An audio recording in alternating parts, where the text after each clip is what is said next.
sebagai pertanggungjawaban moral. Saya mau minta klarifikasi, ini tanggung jawab siapa? Bapak malu nggak sih? Apakah saya dengar permintaan maaf yang benar? Orang-orang menjadi korban.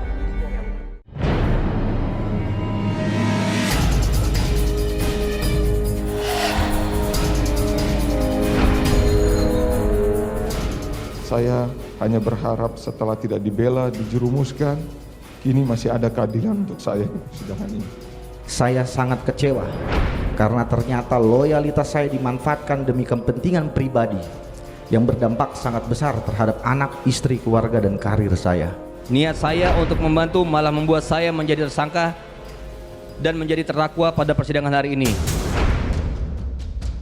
Upaya membela diri anak buah mantan Kadif Propam Ferdi Sambo ini kompak menyuarakan kekecewaan dan penyesalan akan kepatuhan dan sikap loyal pada atasan yang nyatanya membawa kehancuran pada karir dan keluarga mereka. Tak hanya itu, dari persidangan perkara perintangan penyidikan pembunuhan Yosua ini terungkap pula ketiga terdakwa yakni Arif Rahman Arifin, Cuk Putranto, dan Baikuni Wibowo ternyata memiliki latar belakang keluarga polisi. Apakah menurut ayah saudara yang merupakan senior juga di kepolisian tindakan saudara ini dapat dibenarkan? Harus berani melawan, jangan takut katanya. Saya diajarkan untuk tegas dan mematuhi perintah karena saya dibesarkan oleh keluarga polisi. Ayah saya seorang polisi, beliau memiliki peran penting dalam membesarkan saya. Keterlibatan Baikuni Wibowo yang merupakan mantan Kasubariksa di Propam Polri ini bermula dari ajakan rekan yang juga sahabatnya sejak SMP, Cuk Putranto, untuk membantunya melihat proses rekonstruksi peristiwa tembak-menembak di rumah dinas Ferdi Sambo.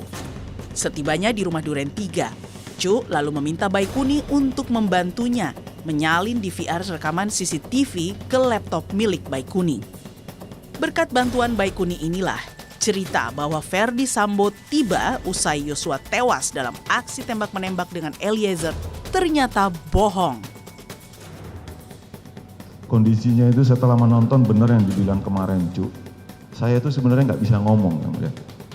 Dengkul saya ini mau berdiri dari kursi di depan rumahnya Rituan tuh nggak bisa. Jadi keluar, nelpon, awal mulanya itu nelpon nggak bisa berdiri karena gemetar. Jadi sambil jongkok nelpon Pak Hendra. Pak Hendra sampai bilang, sudah tenang, jangan panik. Kok sampai sedemikian? Orang lain yang berbuat kok saudara yang gemeteran? Takut yang mulia. Hal yang kita yakini gitu yang mulia. Hal yang kita yakini menurut kita itu benar ceritanya. Terus terjadi hal yang berbeda. Itu kan mengagetkan kita dan membuat kita panik yang mulia. Sementara kita dari awal sudah ikut otopsi dan kita lihat sendiri kok sepertinya tidak begini ya. Melihat Arif dan Cuk yang syok dan takut karena adanya perbedaan fakta dan cerita sang Kadif, Baikuni yang diminta Arif atas perintah Sambo untuk memusnahkan file dan laptop yang menyimpan salinan DVR CCTV berinisiatif membackup file tersebut ke dalam harddisk untuk berjaga-jaga. Apa saja yang saudara pindahkan? Apakah termasuk juga ya rekaman dari DVR itu saudara pindahkan ke eksternal harddisk saudara itu? Betul, Yang Mulia. Kan saudara sudah dapat perintah dari Ferdi Sambo melalui Arif Rahman Arifin untuk dimusnahkan. Pada saat diperintahkan Pak Arif seperti itu, kami meminta izin, kami sampaikan kepada Pak Arif juga, Yang Mulia. Izin untuk di backup file pribadinya buat jaga-jaga dan Pak Arif mengizinkan, Yang Mulia. Maksudnya rekaman itu juga di backup juga. Dan Arif Rahman menyetujui. Siap. Untuk jaga-jaga. Siap. Hingga akhirnya usai dipatsuskan, Baikuni secara sukarela menyerahkan seluruh salinan rekaman CCTV dan menjadi barang bukti baru bagi penyidik tim Sus Bareskrim membongkar kebohongan Ferdi Sambo. Apakah dengan diserahkannya harddisk eksternal itu secara sukarela, tadi saudara saksi sampaikan? Siap, betul. Sukarela saya membuat menghalangi penyidikan ini. Siap, atau malah menurut kami membuat terang penyidikan di kasus pembunuhan itu, Pak. Namun, tindakan Baikuni membantu Cuk Putranto yang merupakan rekan seangkatannya di Akpol 2006 itu justru berujung pada dakwaan bahwa Baikuni telah sengaja menyalin dan menghapus rekaman. Seharusnya terdakwa Baikuni Wibowo mengambil langkah dan tidak perlu menghiraukan ucapan saksi Ferdi Sambo tersebut, mengingat menghapus file yang ada di laptop dan flash disk bagian dari petunjuk terjadinya tindak pidana matinya Nofriansah Yosua Huta Barat. Penolakan jaksa pun berujung pada tuntutan hukuman 2 tahun penjara pada putra seorang purnawirawan Jenderal Bintang 1 di kepolisian ini. Sekali lagi, saat ini kejujuran hanya mengantarkan orang kepada keterpurukan. Tidak heran jika berbohong, tidak heran jika kemudian orang lebih memilih untuk tidak mengakui apapun, bahkan berbohong.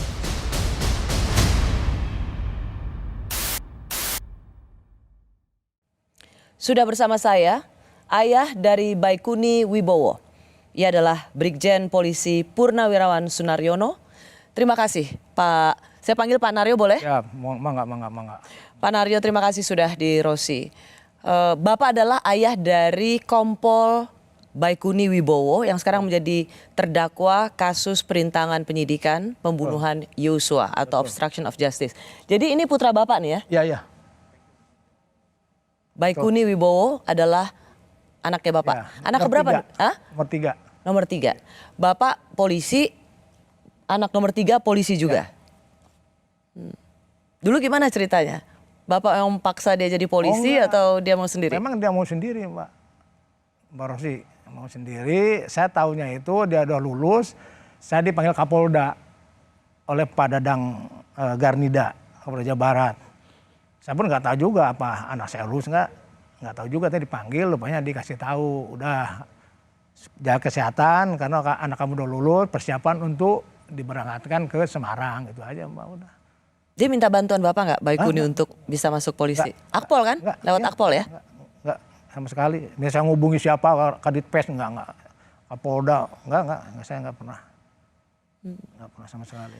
Pak Brigjen Polisi Purnawirawan Sunaryono mengakhiri karir di polisi sebagai bintang 1. Iya. Bagaimana Bapak menjelaskan perasaan Bapak? Akhir dari mungkin putra Bapak berakhir di meja hijau. Ya kekhawatiran pasti ada Mbak kan. Tapi sebagai orang tua tetap harus berusaha ikhtiar kan Mbak.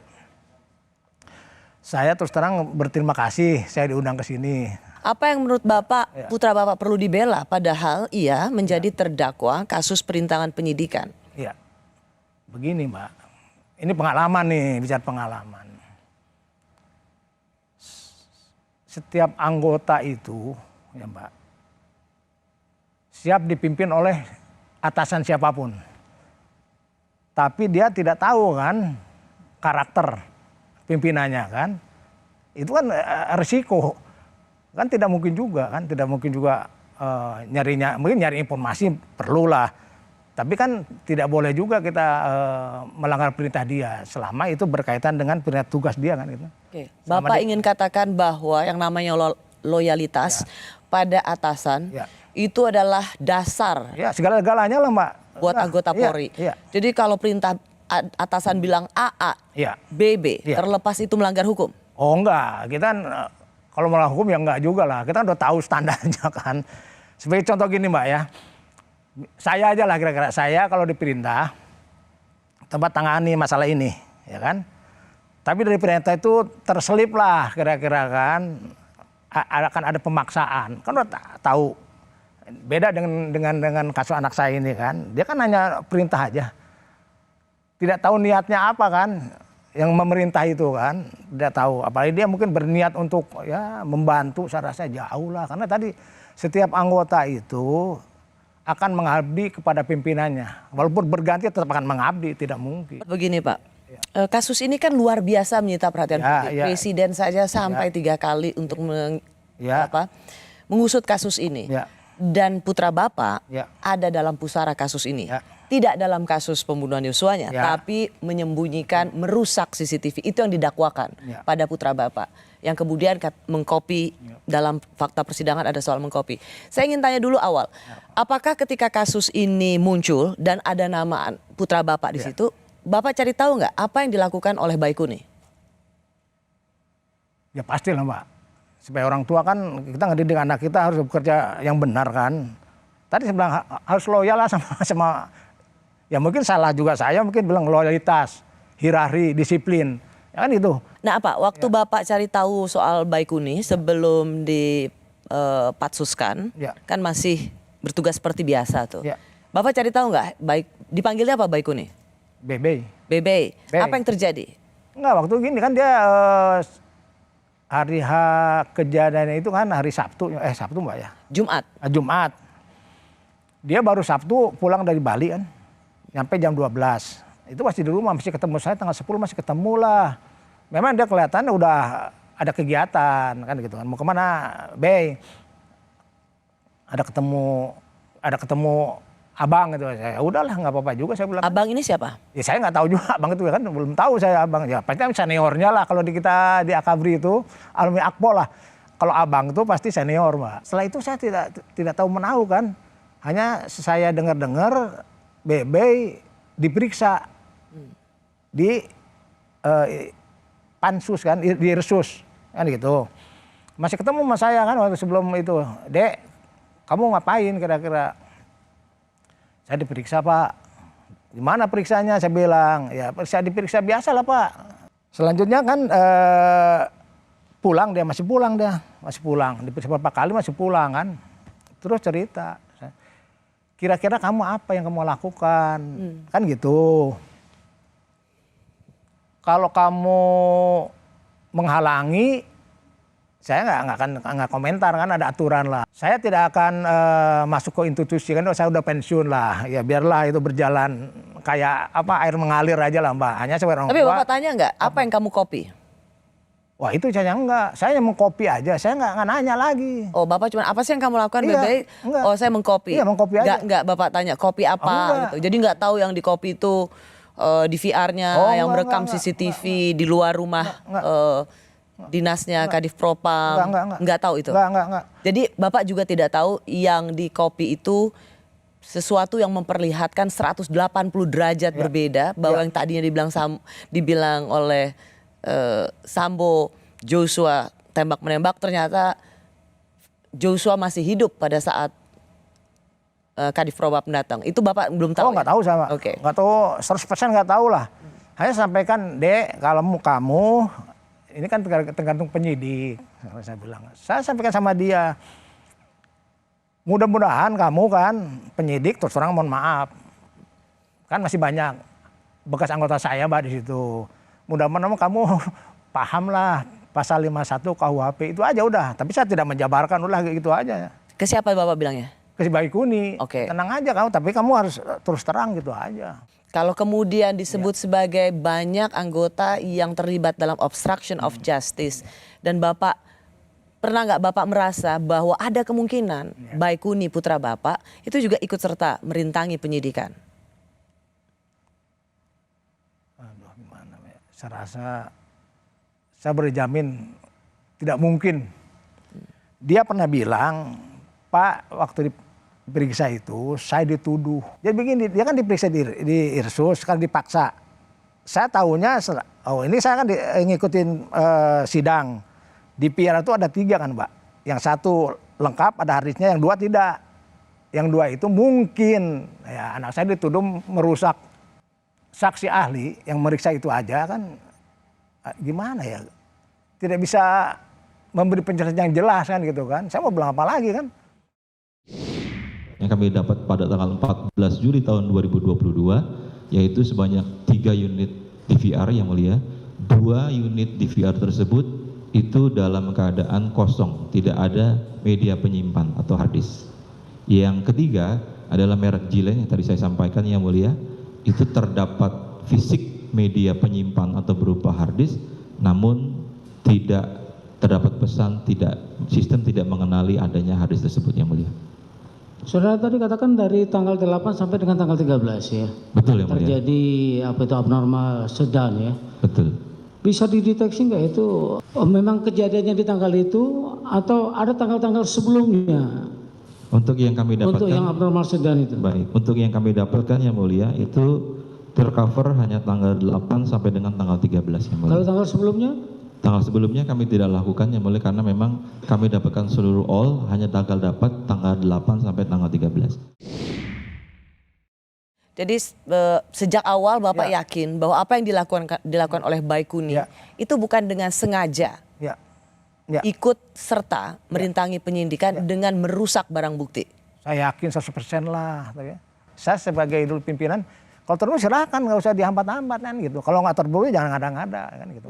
Dan pantang mungkin saya ngajarin anak jangan sampai jabatan itu dikomersilkan, itu aja saya. Saya dibesarkan oleh keluarga saya dengan baik. Saya diajarkan untuk tegas dan mematuhi perintah karena saya dibesarkan oleh keluarga polisi. Ayah saya seorang polisi, beliau memiliki peran penting dalam membesarkan saya. Saya selalu dididik dengan pola asuh bermartabat.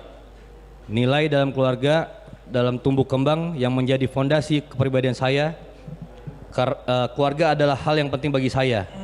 Sebagai anak yang dibesarkan dalam keluarga dengan keadaan kepala keluarga seorang polisi, maka terdapat budaya yang sangat menekankan hierarki. Semenjak saya menjadi polisi, ayah saya selalu mengingatkan saya untuk menjadi polisi yang baik, jangan suka memeras, dan jangan suka memakan rezeki orang atau anggota.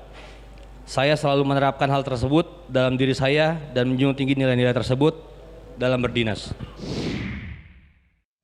Masih bersama saya ayah dari Baikuni Wibowo, Brigjen Purnawirawan Sunaryono, yang juga pernah menjabat Dirtipidum Bareskrim Polri tahun 2007. Betul ya Pak? Ya. Pak, itu betul nasihat Bapak ke Baikuni yang disebutkan dalam pledoi. Jadi polisi itu jangan suka mengambil rezeki orang, rezeki anggota, jangan suka memeras. Itu memang nasihat Bapak. Apa yang membuat Bapak merasa bahwa ini yang harus jadi pedoman seorang Kompol Baikuni Wibowo? Kan begini Mbak, dia kan tekadnya masuk polisi sukarela sendiri. Saya kan udah pernah jadi polisi, ya kan? Tahulah gambaran-gambaran kan, bagaimana lingkungan yang mempengaruhi. Saya bilang, Bey, kalau kamu mau kaya, jadi pengusaha, berhenti jadi polisi. Saya udah tegas gitu waktu Mbak, ya, gitu. Jadi polisi itu bukan untuk kaya ya? Nah, bukan untuk kaya. Ya. Nah Pak, dengan Bapak mengakhiri karir sebagai bintang 1 Brigjen Polisi Purnawirawan dan sekarang putra Bapak yang bisa jadi mengakhiri karirnya di meja hijau, diberhentikan tidak dengan hormat. Bagaimana menjelaskan perasaan seorang ayah melihat karirnya bisa berakhir seperti ini? Ya pasti sedih lah Mbak, ya kan? Tidak sesuai dengan harapan saya kan. Saya sebagai purnawirawan, dia sebagai orang yang meneruskan, ya kan. Kalau sampai dia melakukan hal yang bertentangan dengan aturan, saya pasti ya kecewa pasti ada, sedih ada, ya kan. Tapi saya kan hanya akan berusaha aja kan untuk melakukan pembelaan, ya kan. Pembelaan supaya sesuai ketentuan kan, Mbak. Oke. Ya. Jadi Pak, sebenarnya Bapak tahu soal kasus ini dan kemudian Baikuni terlibat itu kapan Pak? Setelah tanggal 11 ke rumah saya tanya, Dek, kamu tahu nggak perkembangannya? Dia masih tembak menembak. Malah dia bilang, apa kamu dasar kamu percaya tembak? Kan apa diukur kan ya menurut orang-orang kan diukur arah tembakan dan sebagainya kan Mbak. Dia tetap berkeyakinan tembak menembak gitu Mbak. Oke. Ya. Nah, Bapak sendiri sebagai bintang 1 purnawirawan percaya nggak? Saya? Nggak percaya. Terus terang nggak percaya lah. Sama seperti rasa publik pada waktu itu ya? Iya nggak percaya lah. Nggak percaya gitu. Nggak percaya. 100% nggak percaya. Terus terang aja. Oke. Nah Pak, bahwa kemudian putra Bapak bisa terlibat, ada disebut sebagai perintangan penyidikan, itu kenapa bisa ada di situ, Baikuni? Dia mengkopi DVR, mohon maaf. Oke, DVR alat perekam CCTV. Ya. Apakah ada kata-kata kalimat yang saksi ingat pada Cuk menyampaikan kepada saksi, tolong lihat dan kopi di CCTV? Ada. Apa kata-katanya tadi itu? Coba diperjelas kembali. Ya tadi ada perintah dari Pak Efes. Apa kata-katanya? Buat lihat sama kopi. Tolong lihat dan kopi di PR CCTV. Iya. Baik. Nah setelah itu apa yang saudara lanjutkan? Saya kopi. Saudara kopi? Iya. Menggunakan apa saudara kopi? Menggunakan flash disk. Flash disk. Berapa buah flash disk? 1. 1. Berapa giga flash disknya? Seingat saya waktu itu yang paling besar 64. 64 giga. Warna flash disknya? Merah hitam. Merah hitam. Disuruh mengcopy DVR CCTV. Sebagai seorang ayah yang juga pernah menjabat di Rtipidum, itu memang sebuah kejahatan. Karena menurut saya ya bukan lah Mbak. Sepengetahuan saya di Propam tuh boleh Mbak mengkopi itu. Sepengetahuan saya mohon maaf ya. Mengkopi itu kan. Tapi harus dilaporkan kan gitu Mbak. Bapak kejar nggak? Kenapa dia ini jadi urusan seorang Baikuni Wibowo? Harus mengcopy DVR-nya CCTV, TKP. Kenapa jadi urusan dia? Bapak nggak nanya, nak itu kan bukan tugas kamu. Ini kan tugasnya Serse, Polres Jakarta Selatan. Memang begini Mbak, memang di polisi itu kan ada perintah lisan, perintah tertulis Mbak. Artinya kita ini kalau perintah bereaksi oleh atasan, ya kan. Tapi perintah lisan itu kan sama dengan perintah tertulis seperti itu kan. Itu kan bisa administrasi bisa belakangan. Ya. Sepanjang itu sesuai dengan apa yang dilakukan, kan gitu Mbak. Oke. Nah gitu kan. Pak, salah satu peran yang cukup dilihat oleh majelis hakim, peran Baikuni ini adalah dia mengcopy DVR CCTV sehingga bisa ditonton bersama-sama. Dan kemudian ketahuan hasil di rekaman CCTV itu bahwa Joshua masih hidup, berbeda dengan apa yang dikatakan Ferdy Sambo. Tapi kemudian dia mengcopy ulang untuk sebagai file sendiri. Sebuah fakta yang sangat penting, 180 derajat berbeda dari apa yang dikatakan Sambo waktu itu. Dia bilang ke Bapak nggak bahwa Pak, saya ini punya loh filenya, isi CCTV yang berbeda dari apa yang dikatakan oleh Kadif Propam? Oh enggak. Setelah itu persidangan baru tahu oh si Baikuni ini mengcopy ya untuk ya kan dia bilang untuk ancang-ancang lah jaga-jaga. Jaga-jaga sesuai dengan seniornya bicara juga kan, Bang Arif kan bicara juga jaga-jaga lah gitu kan. Keluar dari ruangan saya temui Cu dengan Baikuni yang kebetulan ada di ruangannya Cu. Saya sampaikan ini ada perintah dari Pak Kadif. Awal mulanya Cu menanyakan yakin Bang? Ya yakin ya ini perintahnya begini mau gimana lagi. Kemudian Cu keluar sisa saya dengan Baikuni yang mulia. Kemudian Baikuni sempat bilang Bang kita jaga-jaga Bang. Ya bolehlah kita simpan. Terus Baikuni menyarankan disimpan di flash disk. Saya bilang kalau di flash disk itu gampang rusak dan gampang hilang. Terus Baikuni nyampaikan, saya kebetulan punya eksternal hard disk Bang, sekalian saya backup file pribadi. Sebelum laptop saya serahkan, ya sudah nggak apa-apa. Pak, saya juga mendengar dalam pledoi putra Bapak, ialah sebenarnya yang berinisiatif untuk mengatakan pada para penyidik bahwa saya punya kopinya tuh. Itu kesadaran sendiri ya untuk ngasih tahu bahwa kopi dari CCTV itu ada di saya. Ya, betul Mbak. Dia pernah ngomong juga, Pak gini, Pak ada nanti orang mau ke sana, mau ngambil. Saya bilang atas petunjuk kamu deh, iya, ya kan. Tapi dia bilang istrinya nggak usah dilibatkan karena udah ini kerelaan saya nyampaikan apa yang dia simpan itu Mbak kan. Lalu diambillah sama penyidik, disita atas nama Baikuni kan Mbak. Malah saya bilang Dek sebaiknya si istri kamu di berita acara, tapi dia nggak mau. Udahlah nanti Pak panjanglah cerita susah lah. Saya akan bilang jujur apa adanya. Oke. Gitu. Jadi Pak, ketika penyidik datang untuk mengambil hasil hard disk, hasil kopi CCTV itu Bapak sendiri dikasih tahu oleh Baikuni tanpa tahu apa isinya ya? Nggak tahu. Andaikan Baikuni mengatakan Pak di tempat saya itu saya menyimpan loh backup rekaman CCTV yang memperlihatkan di TKP itu di luar rumah dinas itu yang hasilnya 180 derajat berbeda.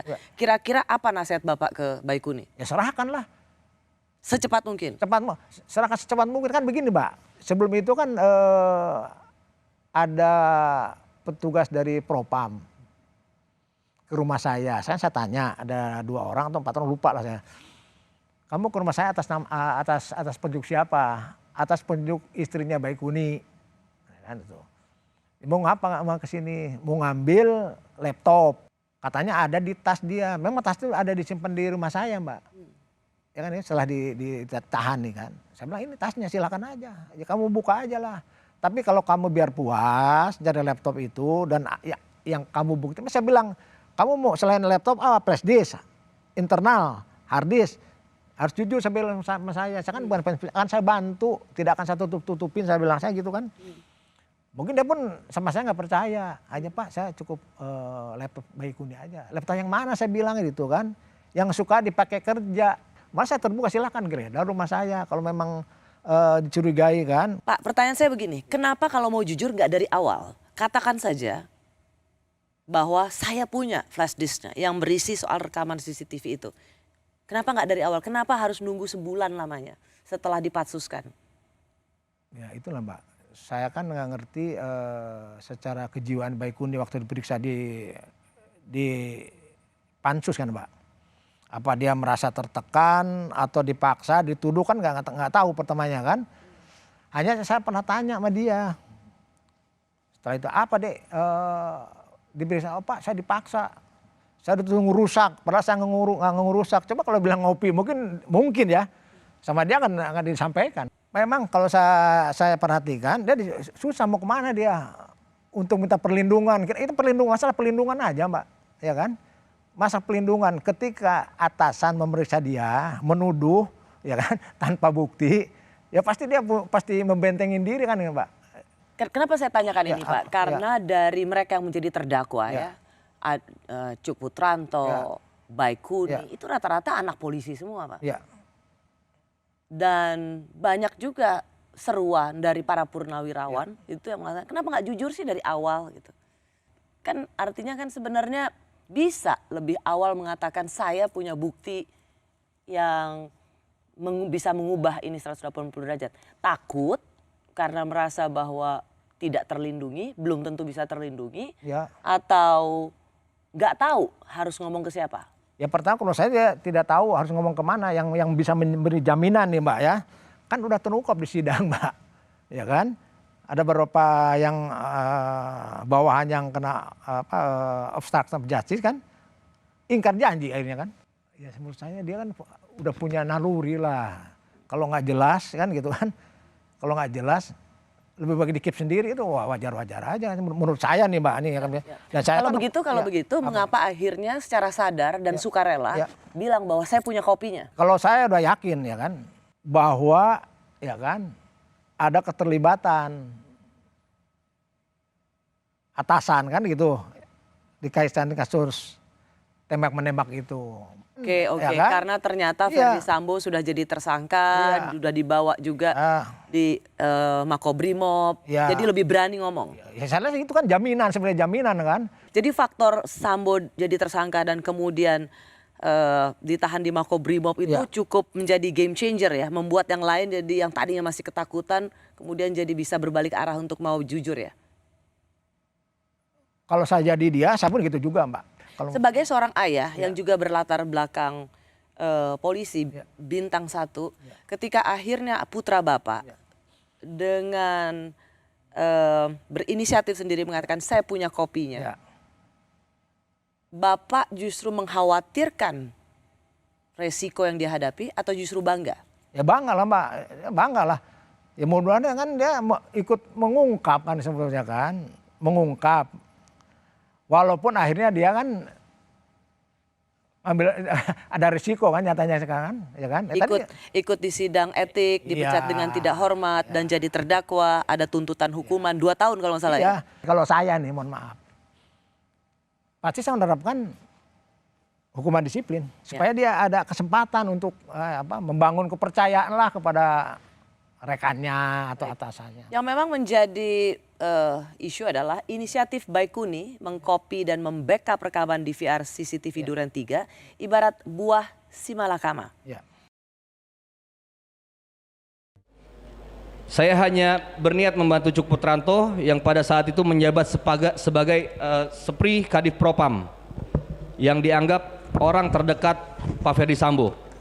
Dan dikarenakan saya membantu Cuk Putranto, orang banyak beranggapan, berasumsi, bahkan mengkonstruksikan bahwa saya sebagai orang terdekat Pak Ferdi Sambo. Sehingga akibat asumsi tersebut, saya adalah orang ketiga yang disidang kode etik dengan hukuman pemberhentian tidak dengan hormat (PTDH). Yang mana sesungguhnya saya tidak mengenal secara pribadi Pak Ferdi Sambo. Saya tidak pernah menutupi fakta, saya tidak pernah merintangi fakta.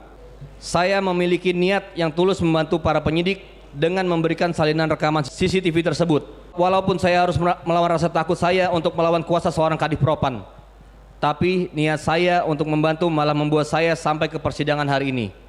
Niat saya membantu penyidik malah membuat seluruh keluarga saya harus menanggung malu. Inilah satu kenyataan bahwa sekeluarga dipermalukan karena saya telah berniat baik. Masih bersama saya, ayah dari Baikuni Wibowo. Ia adalah Brigjen Polisi Purnawirawan Sunaryono yang juga pernah menjabat Kapolda Gorontalo tahun 2008 hingga 2010. Pak Naryo, itu adalah pledoi putra Bapak. Ya. Ia mengatakan sebenarnya tidak pernah kenal secara pribadi pada seorang Kadif Propam. Meskipun sama-sama di divisi Propam, tapi ia nggak kenal. Makanya saya tadi sempat nanya, kok bisa ia terseret dalam kasus ini? Kok bisa dia ada dalam perintangan penyidikan? Jadi gini Mbak Rosi, memang hubungan alumni ini kan erat Mbak. Saling membantu, bahwa anak saya ini kan diminta oleh Kompol Cuk. Cuk Putranto. Cuk Putranto. Sekprinya Sambo. Untuk mengkopi DPR.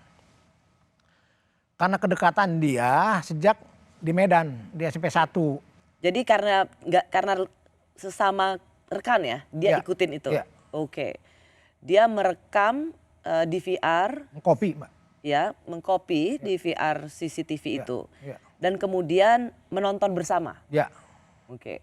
Disebutkan juga Pak Naryo bahwa Sambo dalam kesaksiannya mengaku heran di persidangan. Ia heran, kok Baikuni bisa sampai terlibat dalam kasus ini. Kita lihat ya sama-sama bagaimana Sambo juga merasa ya harusnya saya nggak tahu nih Baikuni kok ada dalam kasus ini. Ini dia. Secara spesifik ya itu Cuk memang bukan tugas tanggung jawabnya atau Baikuni.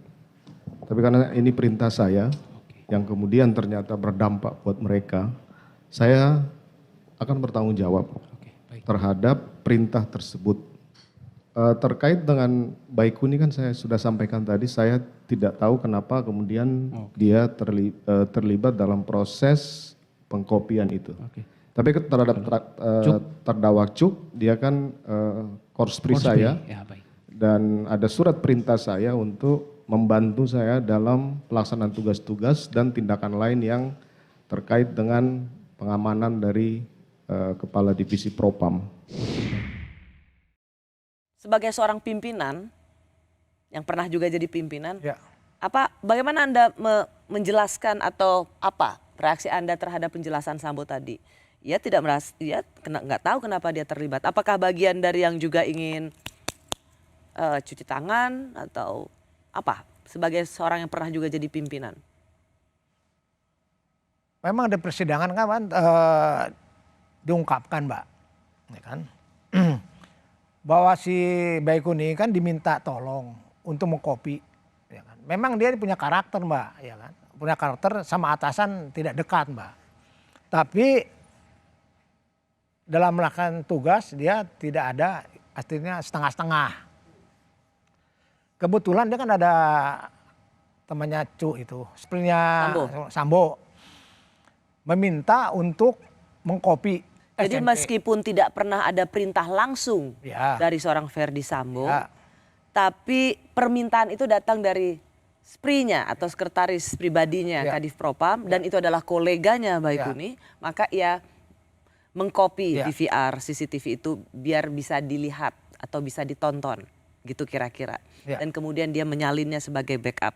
Dalam pledoinya Baikuni, ia mengatakan begini, saya tidak pernah menutupi fakta, saya tidak pernah merintangi fakta.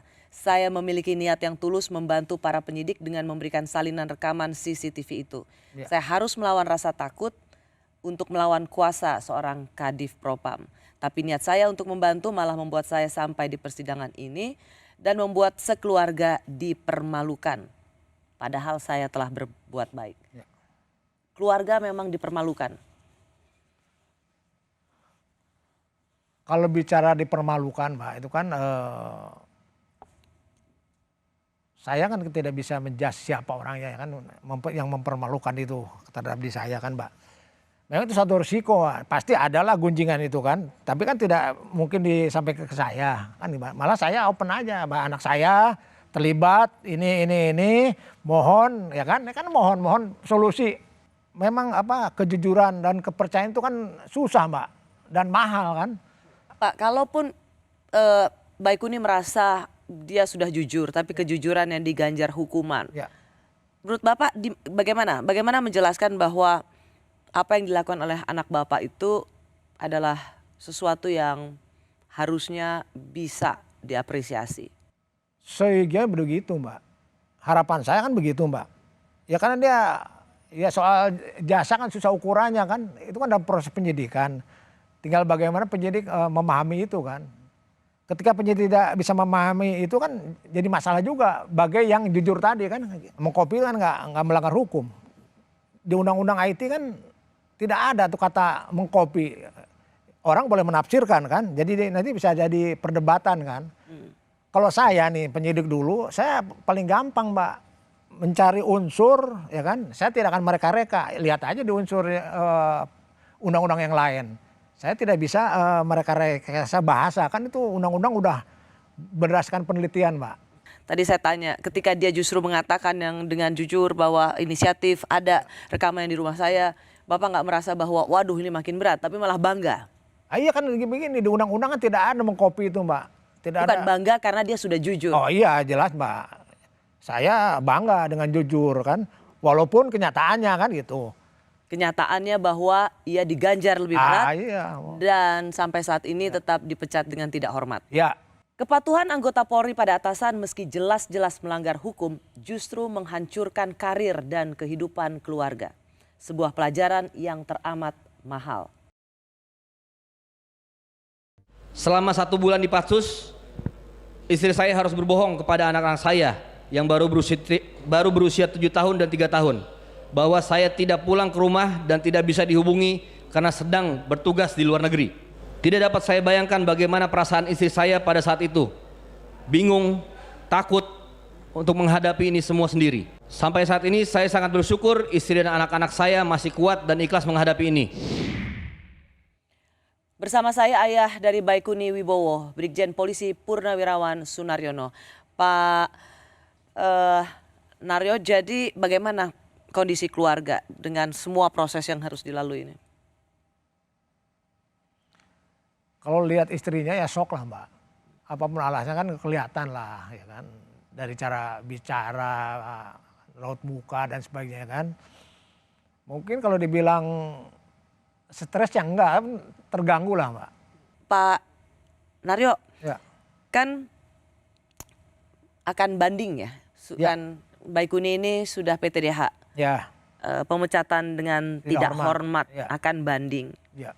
Vonis masih akan beberapa minggu ke depan. Ya. Tetap mau banding supaya tidak dipecat? Ya jelas lah, Mbak. Kenapa begitu penting banget menjadi anggota Polri lagi? Dengan seluruh situasi yang ada. Harapan saya kan pengen meneruskan kayak saya, Mbak. Tadi saya bilang, kalau jadi polisi jadilah polisi yang baik lah, jadi perjuangan gitu kan. Itu harapan saya, dia sebagai penerus lah, ya kan. Harapan Bapak supaya dia balik lagi atau harapan Baikuni? Ya dia pun pasti berharap gitu juga. Kan di persidangan disampaikan, ya kan, sebagaimana di persidangan dia menyampaikan juga. Apalagi sebagai orang tua kan, penerus pasti kan mengharapkan lah, mengharapkan. Bisa balik lagi jadi anggota Polri. Apa legitimasi moral seorang Baikuni Wibowo itu bisa dipertimbangkan kembali untuk tidak dipecat? Dia kan tidak pernah melakukan hal yang seperti ini. Apalagi berulang-ulang kan, Pak. Dia ini anak ini loyal kalau pindah. Dia kan tugasnya di human trafficking. Saya monitor terakhir kan dia diperintahkan untuk menangkap pelaku pembunuhan wartawan di Sulawesi Selatan. Tahun 2021 kan. Itu pun minta petunjuk saya, Mbak, kan gitu. Gimana Pak? Saya kan saya hubungkan. Ini kamu temuin ini. Mulai dari kejar dari Makassar sampai ke Gorontalo, ketangkep lah, Mbak. Itu kan memang dia kelihatan tugas di polisi sungguh-sungguh, Mbak, kan gitu kan. Tugas di polisi sungguh-sungguh. Sekarang tergantung atasan yang mengendalikan dia kan, Mbak, ya kan? Dia kan tidak mungkin menilai atasan kan, mana tergantung boleh dari atasannya ya. Mana boleh karena menilai bagaimanapun di polisi itu loyalitas pada atasan luar biasa. Iya, jagain rekan kerja juga luar biasa. Iya. Jadi kalau dapat atasannya yang kurang bagus lah, nanti yang ya kan yang tidak bertanggung jawab kan susah kan, Mbak, ya kan? Apalagi demi kepentingan pribadi dia kan susah kita nih.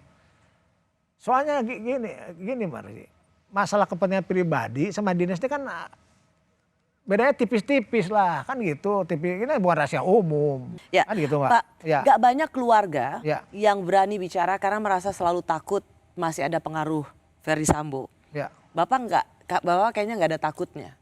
Sebenarnya omongan soal hati-hati atau jangan macem-macem dulu ngomong karena kekuatan Ferdy Sambo masih ada, menurut Bapak itu real atau hanya untuk nakut-nakutin? Saya sih kalau saya nggak ada takutnya kan. Kalau ada yang ngancam saya hadapin lah. Kan gitu, Mbak. Misalnya ada yang ngancam ya. Ngancam yang kena obstruksi nih keluarganya. Ngomong ke saya lindungi lah. Saya hadapi terus siapa aja. Terus terang aja, mohon maaf lah. Ya kan. Saya kan sekarang masih dipercaya, Mbak, untuk bawa senjata. Ya kan, walaupun untuk bela diri. Ya itulah mungkin kawan setia saya, Mbak. Kan gitu, Mbak. Kalau ada ancaman ya asal keluarga-keluarganya bicara sama saya, mari kita bicarakan.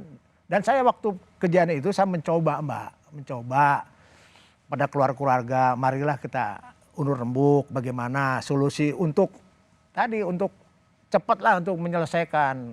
Jadi intinya keluarga-keluarga juga punya atensi supaya ini bisa diselesaikan dengan baik. Iya. Tapi poin saya adalah buat Bapak nggak usah takut. Nggak ada takutnya lah, Mbak. Kan semua udah dijengkalin, Mbak tuh. Ya kan udah dijengkalin semua. Ya mohon maaf kan semua ada ukurannya kapan tuh kan karena mesti takut kan, Mbak. Kalau benar karena mesti takut. Baik. Ya. Terima kasih banyak Pak Naryo sudah sharing dan ada di program Rosi. Saya terima kasih banyak sama Mbak Rosi, ya kan. Terus terang terima kasih banyak, ya kan. Saya tidak bisa membalas jasa, saya bisa berdoa Mbak Rosi sehat terus, sukses. Amin. Itu Pak aja. Naryo juga. Amin. Semoga semuanya bisa berjalan dengan baik. Amin. Sehat ya, Pak. Sehat. Terima kasih Pak Naryo. Saya Rosyana Silalahi, kita jumpa lagi Kamis depan. Tetaplah di Kompas TV, independen, terpercaya.